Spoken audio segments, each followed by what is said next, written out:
বিসমিল্লাহির রহমানির রহিম।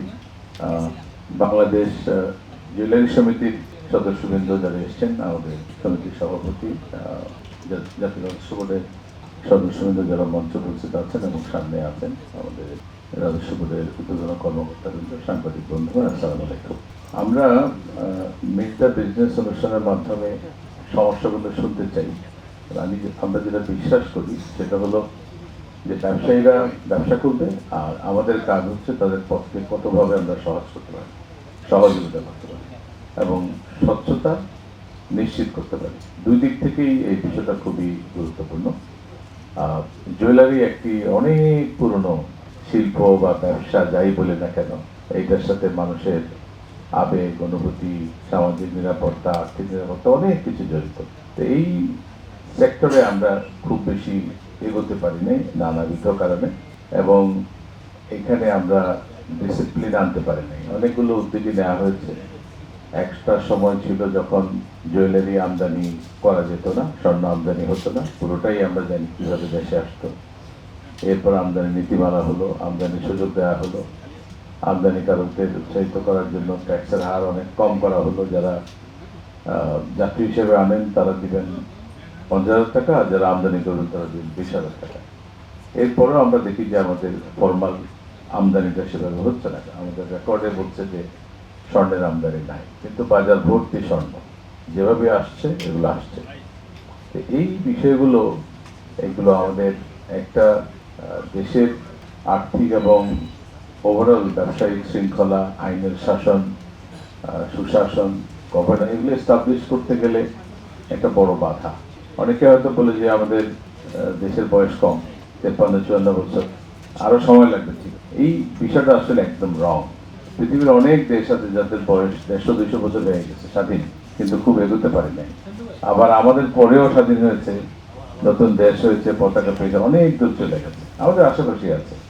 সিঙ্গাপুরের কথা যদি বলেন, সিঙ্গাপুর কোথায় চলে গেছে? কারণ তারা ডে ওয়ান থেকেই রুল অফ লটা এস্টাবলিশ করেছে, ডিসিপ্লিন এস্টাবলিশ করেছে। আমাদের এই জায়গাগুলোতে অনেক গ্যাপ আছে।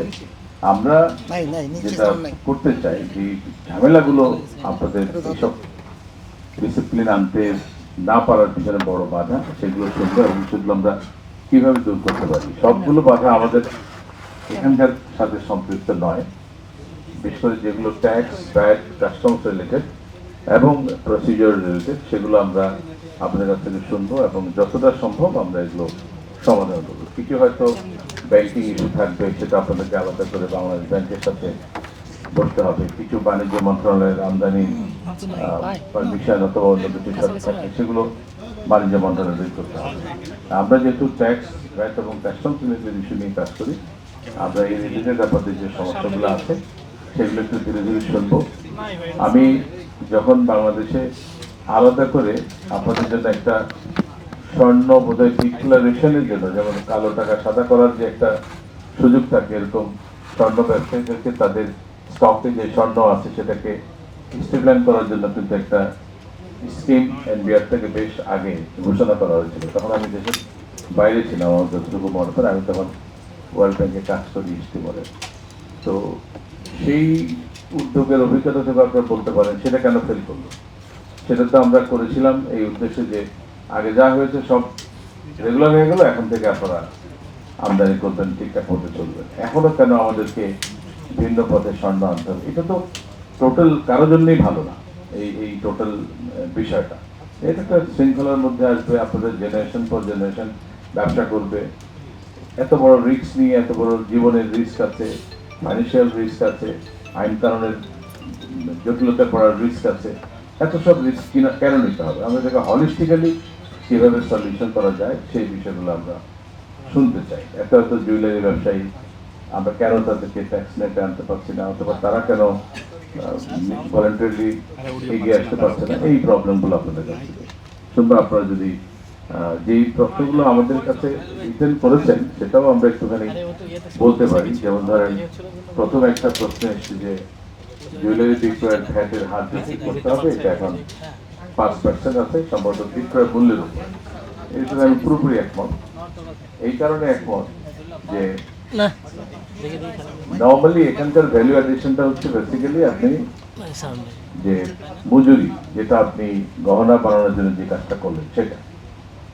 তো এখন যদি এটা ওভারঅল প্রাইসের উপর যদি ভ্যাট বসে, এটা কোনোদিনও আপনার যত কম পার্সেন্টেজে করেন না কেন, এটা still it will be very high. তো সেই ক্ষেত্রে এটাকে কি করা যায়, এটাকে আমরা কিভাবে যৌক্তিক করব, কিভাবে সহনীয় করব, যে সিঙ্গেল ভ্যাট রেট রেখে আপনারা দয়া করে আলাদা ভ্যাট রেটের কথা বলবেন না, আপনারা বলেন যে ভ্যাট 15%। ভ্যাটের যে কনসেপ্ট হচ্ছে ভ্যালু এডিশনের উপরে 15%। তো ভ্যালু এডিশনের উপরে যদি 15% করেন, তাহলে আপনি গ্রস ভ্যালুর উপরে কেন করবেন? এটা আপনারা মেকানিজম বের করেন, আপনারা সহযোগিতা করেন। আমার মনে হয় যদি ভ্যালু এডিশনের উপরে 15% হয়, কারো কোনো আপত্তি থাকার কোনো কারণ নাই। কারণ আমি ব্যক্তিগতভাবে দেখেছি যে যদি আমরা মানে ভ্যাটের যে মৌলিক প্রিন্সিপল, যে আপনি ইনপুটের উপরে যে ভ্যাট দিয়েছেন সেটা ক্রেডিট দিবেন, আউটপুটের উপরে আপনি দিবেন, তাতে করে যে মেকানিজমে যেটা পড়ে, এটা কোনো অবস্থাতেই 2-2.5%-এর বেশি হয় না। কোনো কোনো ক্ষেত্রে যেগুলো আপনাদের স্বর্ণের মতো হাই ভ্যালু প্রোডাক্ট, সেগুলোতে ইভেন লেস দেন 1%-ও পড়তে পারে। যদি সেটাই হয়, তো তাহলে আমরা এই ধরনের একটা টোটাল ভ্যালুর উপরে আরবিট্রারি 5% কেন নেব? এটা আমাদের ভ্যাট পলিসির উদ্দেশ্যে বলবো, আপনাদেরকে বলবো, আপনারা ইভেন আমাদের যারা প্রফেশনাল মেম্বার আছে তাদেরকে বলবো যে আপনারা এটার একটা যৌক্তিক ফর্মুলা বের করেন, যাতে করে আমি আমার আইনটা ওইভাবে ঠিক করব এবং আপনারা যাতে যেটা ন্যায্য সেই ট্যাক্সটা আপনারা দিবেন। অযৌক্তিক কোনো কিছু করলে এটা এনফোর্স হয় না, এনফোর্সেবল হয় না, এবং সে কারণেই আমাদের এই জায়গাতে প্রবলেম আছে। এটা আমরা বিবেচনা করব এবং যদি সম্ভব হয় আগামী ফাইন্যান্স অ্যাক্টে আমরা এটা দেখবো যেটা কিভাবে আমরা এটা নিয়ে আসতে পারি।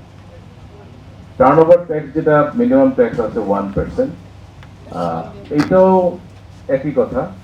এখানেও যদি কোনো মেকানিজম চেঞ্জ করা যায়, আমাদের যদিও টার্নওভার ট্যাক্সের এই কনসেপ্টটা আমি নিজেই বিরোধী, কারণ ইনকাম ট্যাক্স বা কর্পোরেট ট্যাক্স হবে অন প্রফিট, এটা টার্নওভারের উপরে হওয়া উচিত না। কিন্তু নানা কারণে আমাদের এই লিগেসিগুলো আমাদের দুই পক্ষই একজন একজনকে সন্দেহ করে। ট্যাক্স পেয়াররা মনে করে যে আমি যাই দেখাই এটা ট্যাক্স অথরিটি মানবে না, বাড়িয়ে দিবে, শুধু আমি একটু কম দেখাই, যাতে করে সে সবসময় একটা বাফার রাখার চেষ্টা করে। আবার ট্যাক্স অথরিটি মনে করে ট্যাক্স পেয়ার সবসময় মিথ্যা ঘোষণা দেয়। যে এই যে দুজনের মধ্যে যে পারস্পরিক অবিশ্বাস, আমরা এখান থেকে বের হতে চাই। আমরা চাইবো যে আপনারা এক্স্যাক্টলি যা ট্রানজাকশন হয় সেটা পুরোপুরি রেকর্ড করেন। আমরা প্রয়োজনে আপনাদের জন্য ডিজিটাল সিস্টেম তৈরি করে দেব, যেটা ধরেন আপনার যেটা হয় ছোটখাটো দোকানদার, তাদের সফটওয়্যার তৈরি করা, সফটওয়্যার মেনটেন করা, সফটওয়্যার ম্যানেজ করা সম্ভব হবে না। আমরা আপনাদের জন্য সেক্টর ওয়াইজ ছোট্ট করে একটা সফটওয়্যার তৈরি করে দেবো, সেখানে আপনারা রিয়েল ট্রানজাকশনগুলো এন্ট্রি দিবেন এবং সেখান থেকে রিয়েল পিকচার চলে আসবে। তাহলে আর ওই যে এরা যে সন্দেহ করে যে আপনি সব দেখান না, সেই প্রবলেমটা দূর হবে। যদি সেটা আমরা করতে পারি, তখন আমরা এই 1% অফ মিনিমাম, না সেটা ঠিক আছে, মুশকিলটা হলো এখানে ওনার ফান্ডামেন্টাল ইনকাম কিন্তু হলো মজুরি বা এক্সট্রাটা। এখন যদি আমরা কস্টটাকে নিয়ে আসি, তখন এটা খুব বেশি হয়ে যায়। তো এগুলো আমরা একই ফর্মুলা যদি সম্ভব হয় আমরা দেখবো এটাকে কিভাবে কি করা যায়। এটাকে যদি আপনার টোটাল ট্রানজাকশন বেসটাকে যদি আমরা স্বর্ণের দামের চেয়ে যদি মজুরি ভিত্তিক করতে পারি, মুশকিলটা হবে যখনই আপনি বলবেন যে মজুরি ভিত্তিক করে, তখন আপনারা সবাই বলবেন যে আমরা ফ্রি করে দিই, কোনো মজুরি নেই না, প্রবলেম হলে এই জায়গায়। বাস্তবতাটা বুঝতে হবে যে আপনারা ব্যবসা সহজে করেন, কিন্তু আপনারা জনগণের যে হক, ট্যাক্সটা কিন্তু জনগণের হক। কারণ এই দেশের মালিক 18 কোটি জনগণ। 18 কোটি জনগণ, আপনি যখন ট্যাক্সের টাকাটা জমা দিবেন গভর্নমেন্ট এক্সচেকারে, এটা কিন্তু 18 কোটি জনগণের মালিক। তো আপনি জনগণের হক থেকে আপনি যদি বঞ্চিত করেন, ট্যাক্স কম দিয়ে বা না দিয়ে, ফাঁকে দিয়ে, তাহলে কিন্তু এই ঝামেলা আছে। এটা আমরা দেখবো অন্য কোনোভাবে এটাকে কিভাবে অ্যাড্রেস করা যায়। এবং আমরা নর্মালি যেটা করি, আমরা কিছু জিনিস যেটা আমাদের প্র্যাকটিক্যালি যারা কমপ্লায়েন্ট ট্যাক্স পেয়ার আছে তাদের অ্যাকাউন্টগুলো দেখে তাদের ক্ষেত্রে কী ধরনের রেট হয় সেটা আমরা কিছু কম্পেয়ার করে দেখতে পারি, যেটা কিভাবে আমরা এই টার্নওভার ট্যাক্স বা এটা করতে পারি। আমরা যদি টোটাল ডিসিপ্লিন আনতে পারি, আমি বলতে চাচ্ছি ভবিষ্যতে টার্নওভার ট্যাক্সগুলো কিছু থাকবে না। যদি আমাদের সব কিছু যদি অ্যাকচুয়াল রেকর্ড হয়, হিসাব নিকাশ, আপনার লাভ হইলো আপনি বলবেন আমার অনেক লাভ হয়েছে, লস হইলো বলবেন অনেক লস হয়েছে, এবং সবাই সবাইকে বিশ্বাস করবে। মানে এই সিনারিওটা আমরা দেখেছি প্রচুর, যে আপনারা যখন ব্যাংকে সাবমিট করেন তখন বলেন যে আমার প্রচুর ব্যবসা, আমাকে ঋণ দেন, আর যখন ইনকাম ট্যাক্সে সাবমিট করেন তখন বলে যে লস, আমার যা ট্যাক্স দিচ্ছি এটা ফেরত দিয়ে দেন। এই যে বিচারিতা, এই যে দ্বৈত ভূমিকা আমরা পালন, এখান থেকে বেরোতে হবে। এবং এটার জন্য আমাদের সবাই এটা জড়িত, যারা অ্যাকাউন্টস কিপ করে, প্রিপেয়ার করে, তারা সম্পূর্ণ স্বচ্ছতার সাথে করতে হবে। যারা অ্যাকাউন্টসটা অডিট করে, আমাদের চার্টার্ড অ্যাকাউন্টেন্ট ভাইরা যারা আছেন অডিট করে, তাদেরকেও এমন একটা মেকানিজম অডিট করতে হবে যে ট্যাক্স পেয়ার যাতে করে কোনো অবস্থাতেই কোনো ভুল অ্যাকাউন্টস, কোনো ফ্যাব্রিকেটেড অ্যাকাউন্টস, কোনো কুকড অ্যাকাউন্টস তাদের সামনে উপস্থাপন করতে সাহস না পায়। এই বিষয়গুলো ঠিক হলেই কিন্তু আমরা নিয়মে আসতে পারবো। আপনি একটা অনিয়ম কিন্তু হাজার হাজার অনিয়ম জন্ম দেয়, একটা deviation from system lakh lakh deviation জন্ম দেয়, যে কারণে কোনোভাবেই অ্যাড্রেস করা যায় না। এটা অনেকটা ওই যে ভুল ওষুধ যদি দেন আপনার সাইড এফেক্ট আছে। আমরা সোজা রাস্তায় চলবো, সিম্পল রাস্তায় চলবো, সেটা একটু এনশিওর করতে হবে। সরবরাহের উপরে আপনার উচ্চ কর্মকর্তা বলছেন 5%, এটা আমরা একটু রিভিজিট করবো। যে আমি জানি না সরবরাহ, স্বর্ণের কি সরবরাহ আছে নাকি? যেমন আমাদের সাপ্লাই অফ গুডস যেটা আমরা বলি, এর মধ্যে স্বর্ণ কে কে সরবরাহ করে? ইম্পোর্টাররা জুয়েলারি দোকান থেকে দেয় নাকি? এখানে সরবরাহের ব্যাপারটা আসে কোথেকে? নর্মালি আমাদের যেমন অন্যান্য কন্ট্রাক্টর এবং সরবরাহ যেভাবে আছে, সেভাবে স্বর্ণ তো ওইভাবে সরবরাহ হওয়ার কথা না। একটা হইতে পারে যারা ইম্পোর্টার তারা একসাথে বাল্ক ইম্পোর্ট করে, যারা জুয়েলারি বানায় তাদেরকে হয়তো স্বর্ণ বিক্রি করে, এটা তো কেনা বেচেই হওয়ার কথা। আমি জানি না এটা কিভাবে, এইটা সরবরাহ কিভাবে হয়, এই সাপ্লাই অফ, এটা একটু আপনারা ব্যাখ্যা করবেন, তারপর আমরা দেখবো এটা কিভাবে কি করা যায়। ভিডিএফ এর কথা আপনারা বলছেন যে এটা পুরোপুরি প্রত্যাহার করতে হবে এবং ভ্যাট অন্তর্ভুক্ত মূল্যায়ন, হ্যাঁ এর মানে কি ওই যে inclusive price, VAT inclusive price declare করা, হ্যাঁ ওটা তো ভালো, ওইটা করতে পারলে তো আমাদের কোনো সমস্যা নেই, সেটা আমরা করে দিব। আমদানিকারকের পরিধিকৃত লাইসেন্স প্রদান, লাইসেন্স সম্ভবত বাণিজ্য মন্ত্রণালয় দেয় নাকি? কে দেয় এটা? বাংলাদেশ ব্যাংক দেয়?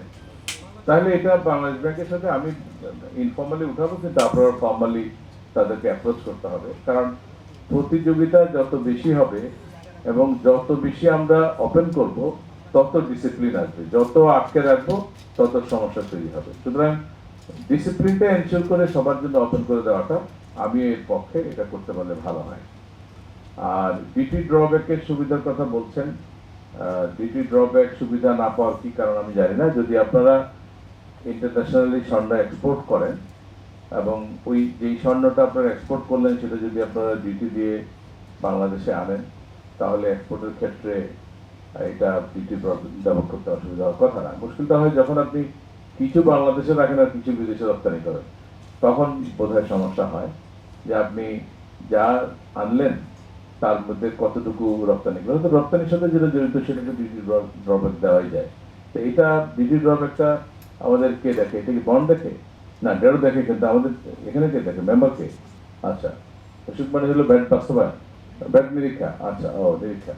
তো এটা আমরা দেখতে পারি, এটা অন প্রিন্সিপাল ডিসএগ্রি করার কোনো সুযোগ নেই। যারাই এক্সপোর্ট করবে, এক্সপোর্টের ক্ষেত্রে উনি যদি কোনো কাঁচামাল বিদেশ থেকে ইম্পোর্ট করেন ডিটি দিয়ে, তাহলে উনি এক্সপোর্ট করলে এটা ফেরত পাবেন। এটা হলো ফান্ডামেন্টাল প্রিন্সিপাল। তো এটা থেকে ডেভিয়েট করার কোনো কারণ নেই। আমরা দেখবো এটা কিভাবে অ্যাকোমোডেট করা যায়। প্র্যাকটিক্যাল প্রবলেম যেগুলো আছে আপনারা যদি সহযোগিতা করেন, আমরা এগুলো সলভ করতে পারবো। সলভ করতে না পারার কোনো কারণ, মোটা থেকে আপনারা এগুলো ইন রিটেন দিয়েছেন। আর যেসব ইস্যু আপনাদের আছে আপনারা রিপিট করেন না, একই জিনিস বললে আমরা এগুলো রেকর্ডে নিব এবং কিভাবে সলভ করা যায় সেটা দেখবো। ঠিক আছে, আপনারা প্রশ্ন করতে পারেন, রিপিট করেন না।